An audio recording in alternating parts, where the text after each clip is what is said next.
Talk to Liz Webster, founder of Save British Farming. Big day tomorrow for the farming business. Big demonstration coming to London. Jeremy Clarkson is going to be involved. Lots of other farmers as well. Liz, a very good morning to you. Good morning, Mike. Thanks for asking me on. Not at all. Thanks very much for joining us. I don't know if you're on the demo tomorrow, but an awful lot of people will be willing you on. There's a great deal of support for farmers in this country. It seems to me that the government and Keir Starmer have made another colossal blunder by coming after you. Yeah, I mean, you know, I know you focus on the farmers, but it's actually after all of us, because we all eat, and it's about our food, and that's what we will need to remember, which is why, and this, from my community, it's not just farmers going up. There's people, local people, who understand how important farming is to them, and particularly our rural communities and our way of life. Yes. And I mean, there's lots of talk of you know, disruptions to the food supply, very possibly. Ministers supposedly drawing up contingency plans. I'm not sure I'd fancy the business of government running the food supply business in this country.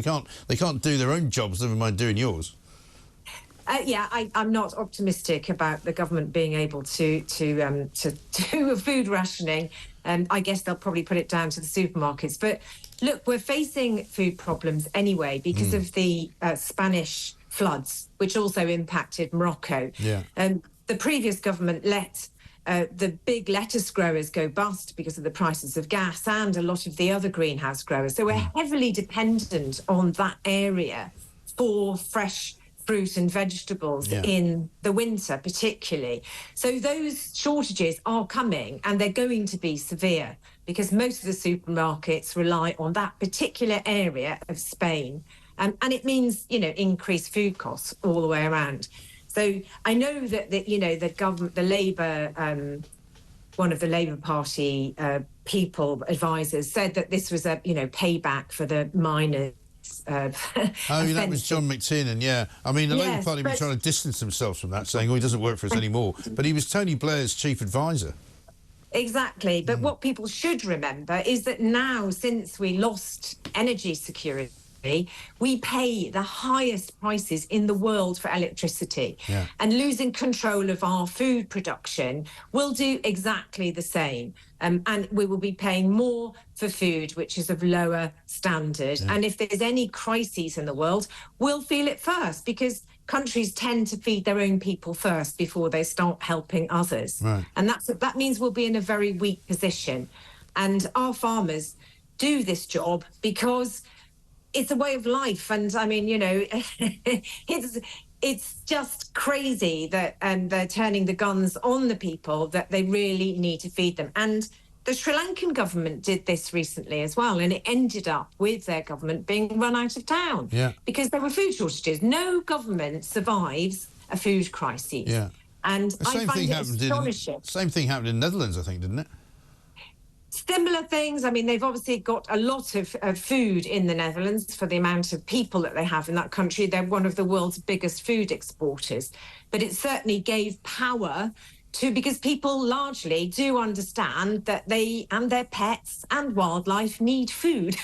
So warring with the people that make your food and who are committed to doing a really good job is just madness. And you know, it's sadism, really, or masochism. Sadomasochism. It seems incredible. I mean, I don't know how much you know about the organisation of what's happening tomorrow, but it should be quite a big event. And as I say, they'll have to be quite careful, the government, I think, about how they deal with it.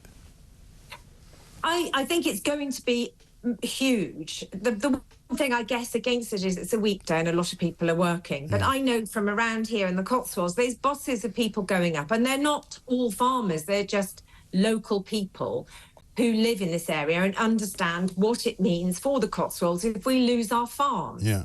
And so I think it will be a really good event, a family event, and a positive event. And that's what we need, because really what we want is for people to write to their MPs, particularly if they're Labour MPs, because we want a backbench rebellion to force Rachel Reeves and Keir Starmer to think again. And if they don't think again, the Labour Party should think again about who's leading them. You know, the Conservatives got rid of lettuce, Liz Truss, when she messed up with her budget. And we've got the same thing happening here. It's a disastrous decision to shoot yourself in both feet and lose your farmers and food security. Yeah. So I appeal to all Labour MPs, especially the ones in rural communities. They must be feeling the heat, big time. But even those in the cities, if there's food shortages, I wouldn't want to be living in a city. It's going to be far more intense if you live in a city, Manchester, London, and there's food shortages, because there's more people that pack into fewer shops. So that can, really give rise to civil unrest and problems like that. So every single MP should be thinking about the stability of the country. And our food supply is absolutely quintessentially underpins that. And we really are at basics here. And it makes no sense as to why this Labour government, of all of the problems we've got, that they've decided to turn their guns on our food is, well, it's extraordinary. It is extraordinary. It's Stalinist. And it is Stalinist. But, I mean, the trouble is he still maintains, he's holding the same line that he was saying the week before last. He was speaking to reporters on a jet to Rio as he goes off to yet another jolly abroad. He said, obviously, there's an issue around inheritance tax, and I do understand the concern, but he says, I'm absolutely confident the vast majority of farms and farmers will not be affected by this. Well, he's wrong, that's isn't a lie. Most of the bigger states will be protected in trust. They've been in trust for centuries, and it is the farmers who tended to buy land, after both of the wars. And it's those farmers that are going to be impacted, which is your food. And not only that, the big farms are a real problem for our food supply. The country's biggest raspberry supplier, they make marginal profit out of enormous risk. And they're really, really close to collapse anyway. As I said, the country's two biggest lettuce suppliers already gone. And so where will that food come from? We can't import enough raspberries to fill our shelves. They just don't exist in the world. So we really need to think about our food rather than being envious in the value of people's farms. A farm is like the Ming vase, which we know Starmer was very attached to. Yes. It doesn't. He dropped it some time ago, I think. It doesn't. The value of the farm is immaterial because we pass it down generation to generation. And that is why we've got a beautiful country which is green. If we allow this to happen, it'll be covered in factories. Is that what you want? Well, it's not what I want, but I wouldn't mind a bit more manufacturing in some ways. They seem to be doing away with anybody that makes any money making anything, and that seems to be the problem. Food and farming is part of the country's biggest manufacturing sector, food and drink. But equally, we can't get enough workers, to work in the farms that we've got. So I don't know, unless they're intending to bring in, to continue to rise up immigration, then, we're not going to have the people to work in food factories either. So none of this makes any joined up sense. And it needs to be thought again I think since Brexit, DEFRA has been totally obsessed with the environmental scheme rather than thinking about the food system.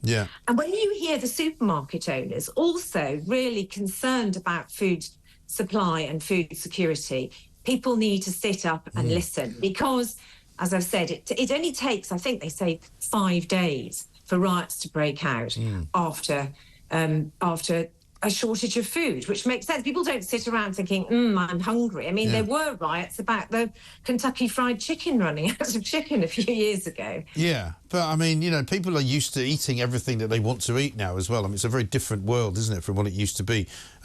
So if this doesn't change and if you don't get any joy out of this government, how soon before that kind of disruption is going to kick in?